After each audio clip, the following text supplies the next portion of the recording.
खोलिबा नहीं आसिला बड़ खबर। आसंता काली अर्थात 20 तारिख में ओडिशा आसुचंती प्रधानमंत्री नरेंद्र मोदी। तेज प्रधानमंत्री गस्त को दृष्टि रखी 20 तारिख में ट्विन सिटी रे स्कूल बंद रही घोषणा करा जायछि। तेज भुवनेश्वर कटक महानगर रे समस्त स्कूल छुट्टी रहिबो। समस्त सरकारी बेसरकारी एवं अनुदान प्राप्त स्कूल गुड़िक बंद रहिबो।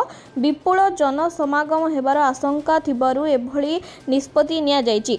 तेबे सूचना अनुसार पूर्वरु राज्य सरकार घोषणा करथिले जे 20 तारिख अर्थात आसंता काली समस्त स्कूल खोलिबो, किंतु वर्तमान समय रे जहा खबर आसीछि ट्विन सिटी अर्थात भुवनेश्वर कटक रे समस्त स्कूल बंद रहिबो। यार कारण रहुछि आसंता काली प्रधानमंत्री नरेंद्र मोदी ओडिशा गस्तर आसुछन्ते। भुवनेश्वर कटक महानगर निगम अंचल रे ट्रैफिक समस्या उपजिबारे तेणु एहाको दृष्टि रखी एही निष्पत्ति निया जायथिबा जणा पड़िछि।